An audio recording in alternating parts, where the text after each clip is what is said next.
All right, now the Lakers have finally closed out the Rockets in 5 games, which I thought it should have been a sweep. They dropped the ball in the first game, but let's talk about it. Make sure you hit that subscribe button, bell icon button, share the video. And last night's score was 119-96. And nobody really showed up for the Rockets. James Harden did pour in, I believe, 30 points. But that's about it. When you look at them, he shot, 12 for 20, so that really wasn't bad for him. And 2 for 8 from 3, which was really bad for him. But only other Rockets in double digits was Westbrook, and he shot 4 for 13 from the field, 0 from 3 from three-point land. And Jeff Green got into double digits, and that's about it. So, for the Lakers, pretty much, what happens is when they get help from everybody else, Anthony Davis can have a off night as long as LeBron have a solid night. And LeBron went out there and he was 9 for 18, 3 for 8 from 3, 29 points, 11 rebounds, 9 assists. So, pretty much when the Lakers are able to front run, when there's no pressure on them, then you get help from Danny Green. Then you get help from Kentavious Caldwell-Pope. Then you get help from Kuzma. You know what I'm saying? Then, Marcus Morris. Then these dudes start to contribute. And, when there no being no road games, one of those role players can easily have a good night because there's no pressure from the fans. And that's pretty much, what happened with the Lakers. If the Lakers are facing adversity and pressure and they in a dogfight, you're not going to get no help from the surrounding cast, maybe Kuzma. And when they played the Rockets and they won game 2, game 3, it wasn't no looking back. Then they started getting additional help from from the other teammates. But if you force to squeeze them and they in pressure moments, they ain't gonna get no help. And even in pressure moments, LeBron and Anthony Davis fold up. So if they do happen to go on to play the Nuggets or the Clippers and they make it a dogfight, I'm gonna roll with them because in the dogfight, the Lakers don't got no real dogs. Only real dog on this team is Kuzma and Rondo. Despite adversity or down, they the only ones that really got killing instinct. And last night, Anthony Davis had an off night. He 4 for 9 from the field, 13 points. My whole thing is you going against nobody that is 6'6" for the Rockets. Why ain't you dominating? You got to ask yourself, why don't he dominate? You can't put him in the same breath as KG, Tim Duncan, Hakeem Olajuwon, Shaq. He don't dominate the game. You know what I'm saying? That was wrong in New Orleans. He had all the stats, but he don't have a major imprint on the game. But, Caruso blocked James Harden shit off the backboard. They should have just went home and stopped the game after that. But, the Rockets, same old, man. Same old, man. You got James Harden as your best player, you're not going to win a championship. Straight up and down. You got Mike D'Antoni as your coach. He don't even know how to make an adjustment offensively. It's the same thing, same thing over and over, same results. New York, Phoenix, LA, Houston, wherever else he coached. It's insanity to keep hiring this man and have championship aspirations. Because you can't have championship aspirations, with Mike D'Antoni. And, people say, well, Westbrook didn't show up. And Westbrook had an excuse last night. He said that he just couldn't get in his rhythm. He had to get over his injury. But it just wasn't a good fit. If Chris Paul didn't fit this system, why do they think Westbrook could? He can't shoot. This system is all about one guy dominating the ball, going 1-on-5, ISO, driving, and kicking to the open shooters. It's not gonna work. And James Harden don't want to, really let nobody control the ball more than him. So really, you basically making Westbrook into a spot up shooter. So I knew this wasn't gonna work. They barely got past OKC. This should have been an easy work. Houston is just got too many choke artists, too many deficiencies on the roster, too many deficiencies in the coaching staff. To be honest, they got to find somebody in there that can coach a real system. You know what I'm saying? I don't know who out there who can really, implement a real system for them. But right now, I just don't see them doing nothing. And James Harden looking bad.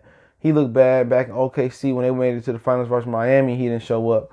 So in big games, James Harden just don't show up. So he going to be one of those dudes with a lot of stats but no hardware unless he tag team with somebody else's team when he get older. You just can't win with him. Not with Mike D'Antoni. So, what he going to have to focus on, the Rockets owners getting the coach in there that can get the most out of James Harden and show him how to play off the ball, show him how to, a cut to the rim and backdoor cut and get easy buckets, come off the curl, catch and shoot. They can teach James Harden to play without the ball. Little do he know, he'll be a way better scorer without the ball. You know what I'm saying? All the time. Let somebody set you up, getting easy buckets going to the rim. He'd be a better scorer that way. They had the right point guard to get it done. They just had the wrong coach. Chris Paul could have really got the most out of James Harden with a real coach that had to implement motion system, man. Imagine if Steve Kerr, Greg Popovich had them. It'd be a wrap. But look forward. The Lakers probably can play the Nuggets or the Clippers, and obviously I think the Clippers going to win. But if the Nuggets won, the NBA not going to let the Nuggets get to the finals. They're going to cheat for the Lakers. Straight up and down, they can get the Lakers to fight and run for their money. And people saying, well, the Clippers struggling with Denver. Denver is a really good team. You know what I'm saying? They got Jokic and, Jamal Murray and Michael Porter Jr. Once he finished, getting healthy and getting stronger and better defender. They missing Will Barton, which was what was hurting them. But we all know it's going to be the Clippers and the Lakers. That's what the NBA want. And, for the Clippers, Kawhi going to need some help. Lewis Williams got to wake up. Montrez got to wake up. Patrick Beverly getting healthy, but Paul George got to be consistent. Kawhi carrying that team on his back, He carrying that team on his back. So we pretty much see how it rolled down. See if the Clippers can close out tonight. If they do, then, you can look to the Western Conference Finals with no fucking, no real adrenaline without fans. But for the Rockets going forward, they got to get a coach. I don't know if they could trade Westbrook at this point, but a new coach can make it work. Letting Westbrook set up, James Harden and letting Westbrook and Harden slash to the rim. But I think that small ball shit ain't going to work. You ain't going to win a championship like that, so they got to find a way to replace Clint Capella. But I think the Rockets is pretty much peaked out with D'Antoni. So I expect him to be fired and probably hired in Indiana, from what I understand. They really like him over there, so, that is what it is. And I didn't even know they had DeMar Carroll on the roster. He definitely could have helped, but D'Antoni just want everybody to shoot threes. But last night, Russell Westbrook got into it with what's up boy named William Rondo, Rondo's brother. Rondo brother I guess he did the Damian Lillard and all that. He waved by. Westbrook, emotional crybaby. You went over there. He got him tossed out the game and crying about it and stuff of that nature. You can't take trash talk. He can't take a little bit of trash talk, just a little bit. Baby girl, turn around, just a little bit. A little bit of trash talk. Man, Rondo wouldn't have made it in the 80s, 70s, and 90s. Westbrook wouldn't have made it. He worried about his brother, antagonizing him or getting at him and joking with him.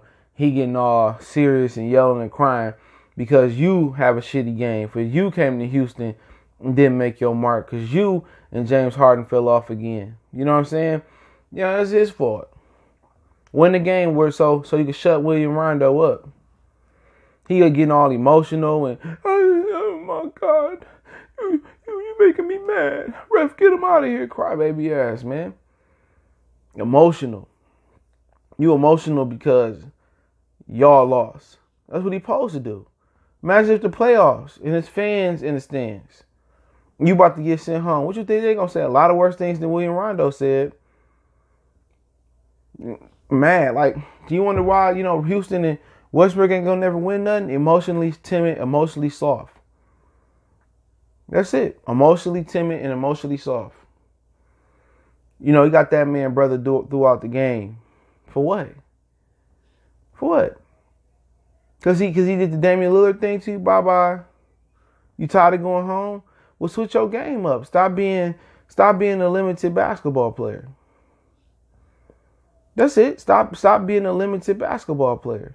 Learn how to shoot the mid-range. Learn how to facilitate. Learn how to be a real point guard. Work on your jump shot. You know what I'm saying? You getting by off athleticism. When your athleticism start to go, what do you got with Westbrook? Nothing.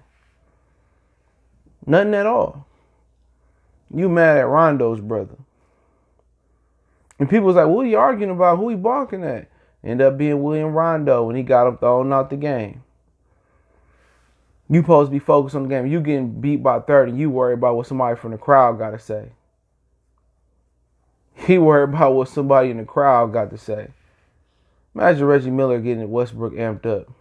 It ain't like you get him mad, he gonna go ape shit and go out there and score 10 or 20 straight points. No, he ain't that type of player at all. That just let you know, man, the Rockets ain't built they ain't built for the playoffs. James Harden can't. He always gonna melt down when it count. He been doing this shit his whole career. OKC in the finals, he choked. 2 years he played the Warriors, he choked. You know, he just keep choking. San Antonio, when Kawhi Leonard set up like Game 6, he choked. You know, last year he choked. Chris Paul got injured a couple years ago. He choked. You know, this dude is just a choke artist. He probably be the biggest choke artist in NBA history. I think so. I think James Harden the biggest choke in NBA history. I can't think of a bigger choke. I know people gonna talk about the Chris Webber timeout.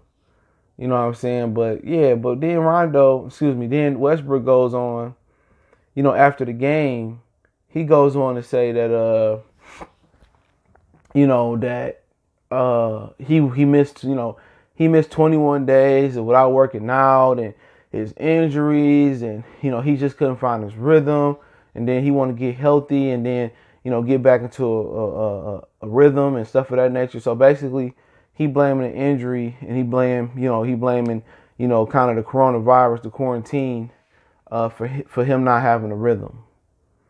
So once again, he can't accept responsibility that he played bad. It might be a valid excuse that whatever his injury was with the quad, it stopped him. Oh, I had 21 days off. You know, I couldn't find a rhythm. This, that, and the third. Maybe it's true, but just take it like a man. I play like ass. James plays like trash.